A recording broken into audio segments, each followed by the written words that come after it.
सुगंधी आपको मिलती है, लेकिन उसके साथ साथ धुआं भी मिलता है। उस धुआं की उत्पत्ति और किसी वजह से नहीं, किंतु उस कपूर में ही कुछ कमी रहती है। उसके कारण चांदी के थाली में आपने कपूर की डली रख करके कौन सा रखना चाहो, भीमसेन रखो तो अच्छा है, दुर्योधन नहीं तो भीमसेन रखा, तो वहां पर सुगंध फैल गई, आपकी आरती पूर्ण हो गई, चांदी की थाली काली पड़ गई। सुन रहे हो आप तो? इतना अच्छा काम किया था, प्रभु की भक्ति की थी, लेकिन उसके साथ साथ धुआं के कारण वो काली पड़ गई। तो आपकी थाली चांदी की थी ना, क्या करोगे बताओ? हाउ आचार्य कहते हैं आपका आचरण बहुत पवित्र, भाव बहुत अच्छे हैं, लेकिन फिर भी इन भावों में उसके साथ साथ कुछ न कुछ चलता ही रहता है। जैसे आप लोग बोली लेते समय कभी उठक कभी पटक,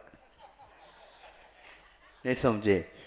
आप बोलते हैं तो यहीं कि यहीं बोली रुक जाए, लेकिन उधर से खड़े होते ही भगवान, सही बोलो, भाव होता है ना? हाँ, यही धुआं है, यही धुआं है। तो वो भी तो बोली लेगा ना, लेगा तो सही, फिर हमें कब मिलेगी? भाग्य में मिलता है, ध्यान रखो।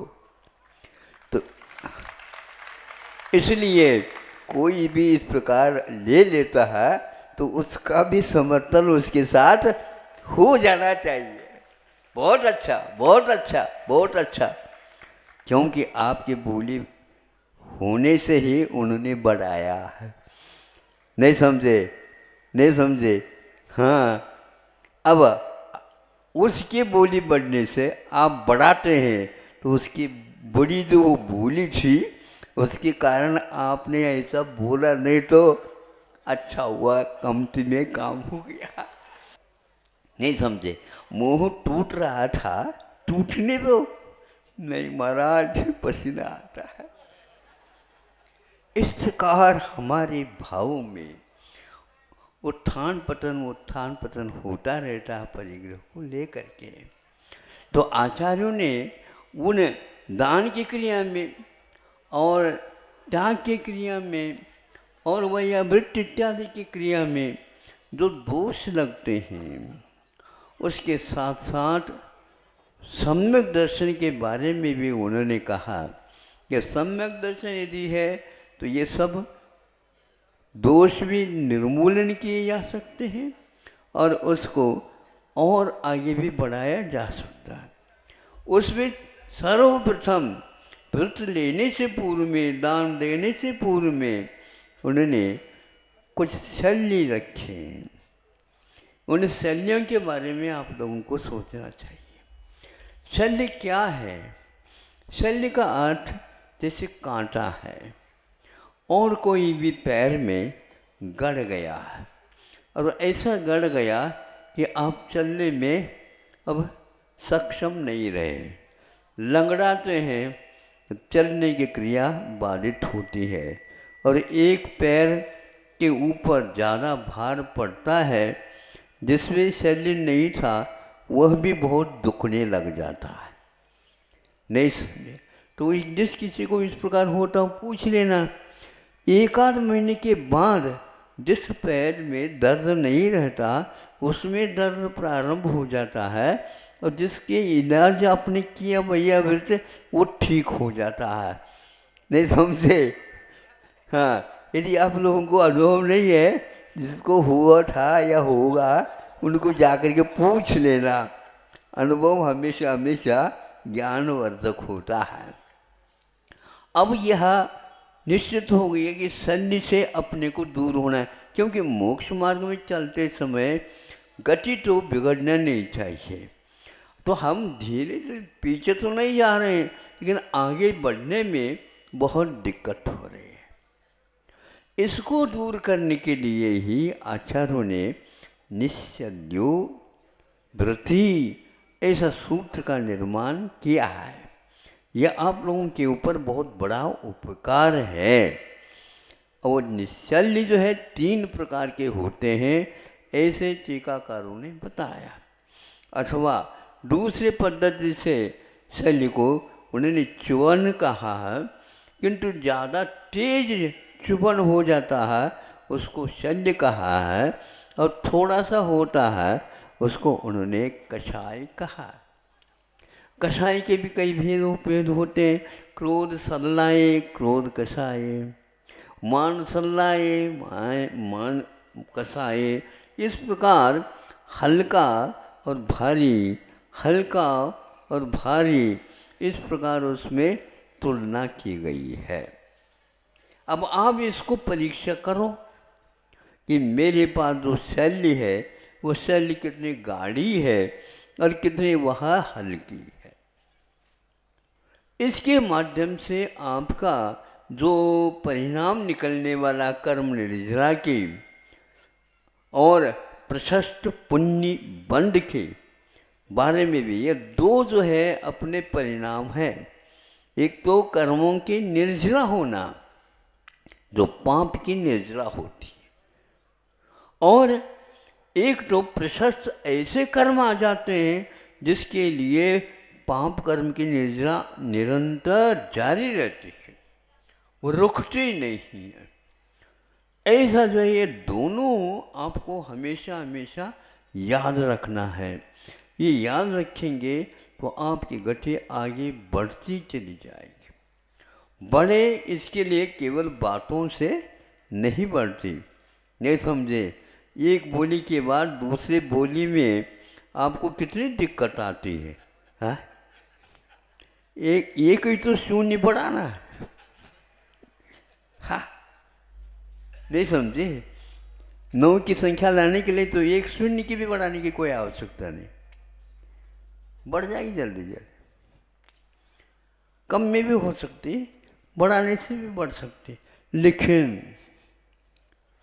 लेकिन बहुत श्वास लेकर के। कल कहा था चलने में श्वास नहीं बढ़ती, चढ़ने में अच्छो भी।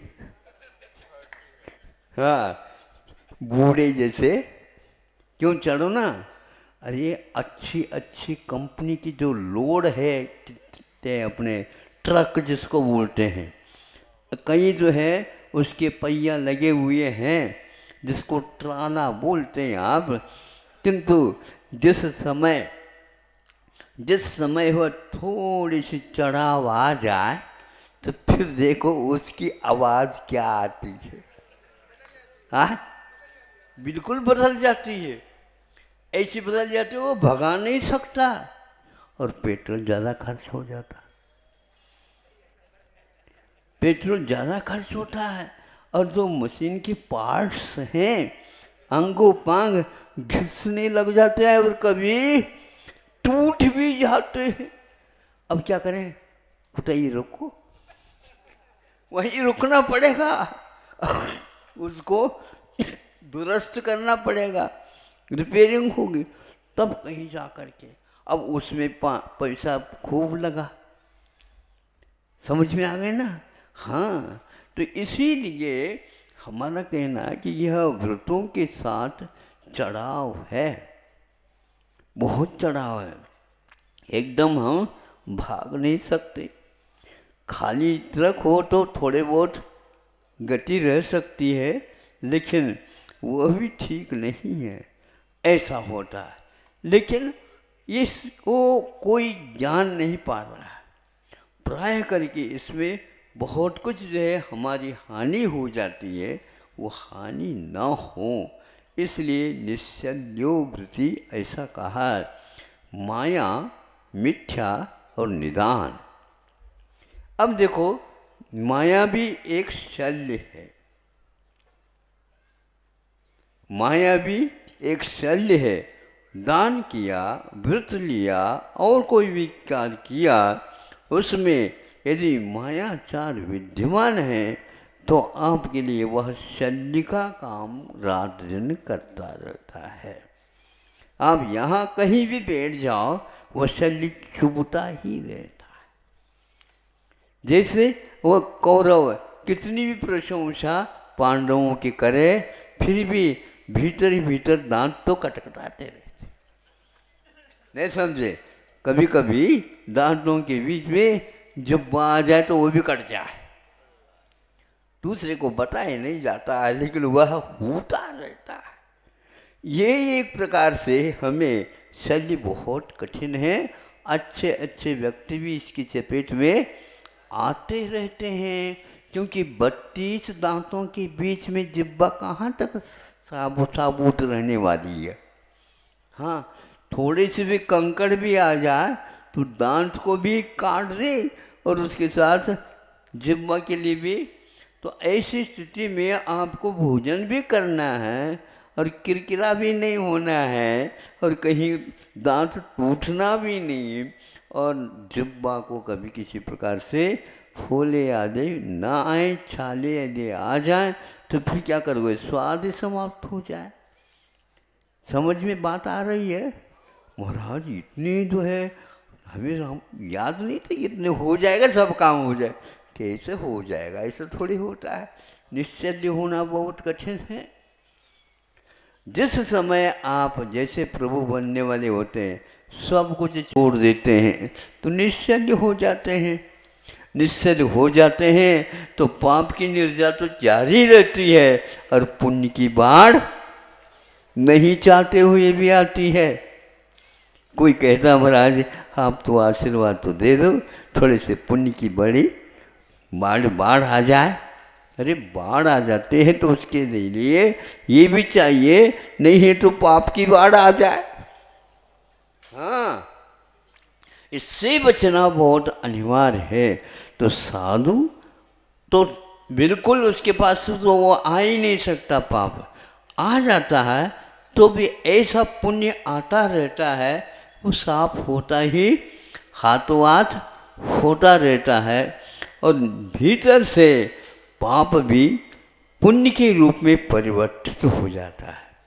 कोई भी व्यक्ति अपवाद किया हो तो सत्कार्य करने में लगातार वह करता चला जाता है, तो भैया होगा, लेकिन ये बहुत अच्छे व्यक्ति बनते चले जा रहे हैं। क्या बताए, इसके उपरांत भी उन्होंने ऐसा ठान लिया मुझे ये कार्य करना है, मुझे ये कार्य करना है। सुन भी रहा है अपवाद, ऐसा किया तो इतने ऐसे ही करते रहते हैं, लेकिन फिर भी वो कहता किया तो है, हमने पाप किए थे, उदय में आया, कुछ गलती हो गई, यह अब ना हो। इसलिए वह आलोचना भी किसी के मुख से सुन लेता है, देखो सही तो कह रहा है, नहीं समझे, मुझे वह जागृत कर रहा है ताकि मैं गिर न जाऊँ पुनः, ये धन्यवाद का पात्र है। ऐसा सोचता है। ऐसा सोचना तो महाराज बहुत कठिन है। इसीलिए जो व्यक्ति इस प्रकार सहन कर लेता है, उसकी कमाई कितनी है मालूम आपको? बोलो, उसकी कितनी कमाई है? उसकी कमाई इतनी है, कोई भी व्यक्ति सुबह से लेकर के शाम तक फावड़ा चला दे, पसीना बहा दे, तो कितना 150 ज़्यादा 200 सही, किंतु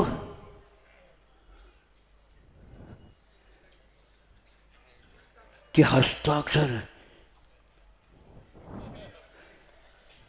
10 लाख का है कि क्या है, कि पैकेज क्या है, क्या पता। सुन रहे हो? महाराज ऐसा आशीर्वाद दे दो तो हम भी यूं कर दे।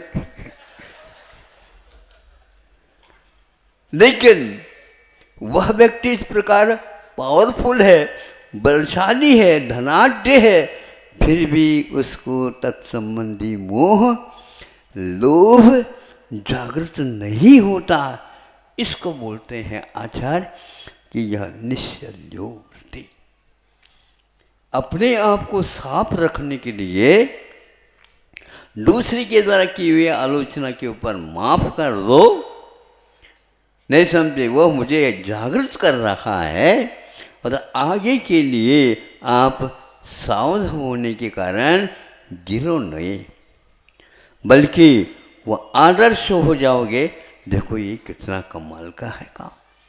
इतने नीचे गिरने के उपरांत भी बाजार में इनका अभी भी दबदबा, क्या बोलते हैं, दबदबा का अर्थ क्या होता है? धबधबा नहीं समझे? धबधबा वो पानी, आवाज इतनी होती रहती है किसी को सोने नहीं देती। फटफड़ा दबदबा, ये तो ऐसा है कि दूसरे की आवाज उसमें अपने आप ही दब जाती है। तो ऐसा काम करने वाला व्यक्ति फिर भी विनीत होता चला जाता है और वह हमेशा हमेशा तत्व के प्रति जागृति रखता है। तो मायाचार के बिना मिथ्यात्व, झूठा नहीं करना किंतु सही सही करना और किसी भी प्रकार से छल के साथ नहीं करना, माया और मिथ्या अतत्व का श्रद्धान नहीं करना, तत्व का ज्यों का त्यों रख कर के करना। फिर इसके उपरांत एक बहुत बड़ा है और वो शल्य बहुत बड़ा कठिन है। वो कब आता है, कभी कहीं से आता है, श्रावकों में उसको निकालना ही कठिन है। सुन रहे हो? उसको क्या नाम है? निदान। निदान का अर्थ यह है भावी भोगों की आकांक्षा हमेशा बनी रहती। यहाँ पर तो ठीक ठाक है, लेकिन वहाँ पर भी हे भगवान मारा एक और फेर लूँगा, लेकिन वहाँ का प्रबंध तो आपके हाथ में है। हाओ